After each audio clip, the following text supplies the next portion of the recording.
โอเค สวัสดีนะจังพบกันอีกนะก็อยู่เกมคอมมิมาสเตอร์ก็มาดูทางลับบ้างอันนี้คือโทรศัพท์ประจำของแบมเนาะย้ำอีกทีแบมมี2เครื่องอีกเครื่องหนึ่งก็เลือกแบร์อีกที่เครื่องที่เล่นเป็นประจำก็คือของลับเลือกลับได้ยินบ่เนาะ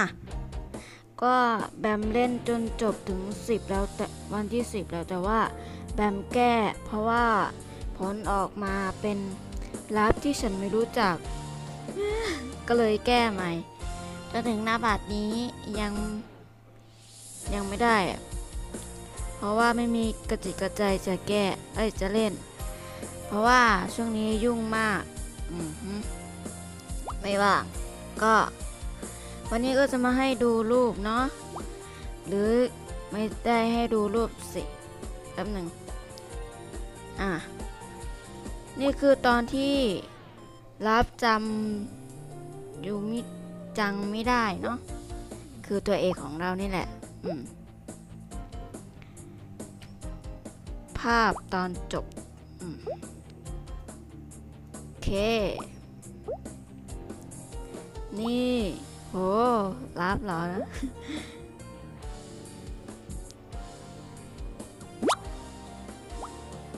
ก็นี่โอเค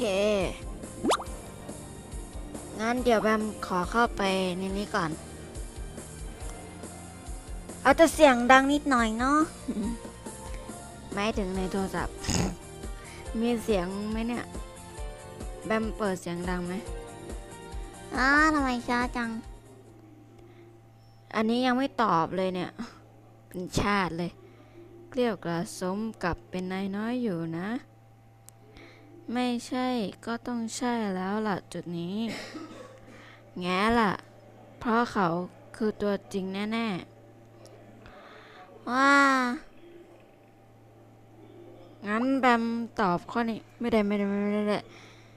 ต้องใช้สมาธิเนาะต้องออกก่อนว่าอ้าววันนี้ไม่ค่อยมีสมาธิเท่าไหร่เพราะว่าแบตจะหมดแล้วอ๋อไม่ใช่สิ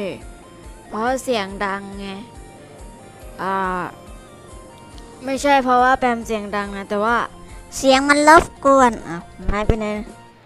ไม่รู้ว่าตรงปากหรือเปล่าไม่รู้ว่าได้ยินเสียงแบมไหมเดี๋ยวเข้าไปในคาเฟ่แมวก่อนเนาะโอเคตอนนี้แบมมีเงินเท่าไหร่นะตอนนี้เลเวล32แล้ว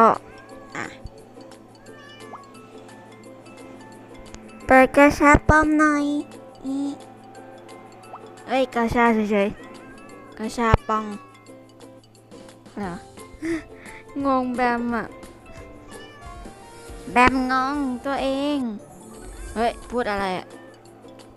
โอ้โหเสียงดังรบกวนมากเลยเนี่ยเลเวลอัพโอเค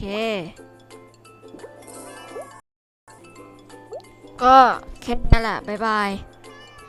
ไม่ได้อัดคลิปตั้งนานกลัวว่าคนจะเลิกกดติดตามเนาะอย่ากดติดตามแบมอย่าเลิกกดติดตามแบมเลยโอ้ไม่มีสมาธิเลยเนี่ยเสียงดังโอเคก็กดติดตามแบมต่อไปนะเดี๋ยวถ้าเกมจีบหนุ่มอันใหม่มาอีกแบมจะอัดคลิปตอนนี้ก็เล่นคอมมีมาสเตอร์แล้วก็อีกเทเมงเซนโกคุลิขิตรักข้ามเวลา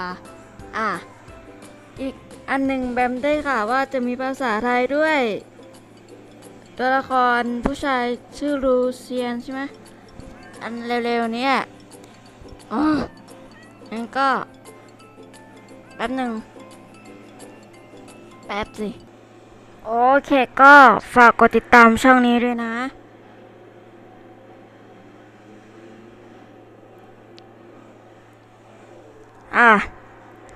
กดติดตามช่องนี้ด้วยนะเป็นช่องที่ทำให้เลือกแบร์ได้โอ้ยไม่มีสมาธิเลยเนี่ย พ่อเปิดเสียงดังแป๊บแป๊บแป๊บแป๊บแป๊บตอนนี้ยังไม่ได้ทำหน้าปกคลิปเลยตอนนี้ก็14แล้วช่วงนี้ไม่ค่อยมีเวลาว่างอาจเลยแบมพูดอะไรของแบมเนี่ยโอ้ยงงไปหมดแล้วโอเคก็บายบายคลิปนี้น่าจะไม่มีสาระนะเนี่ย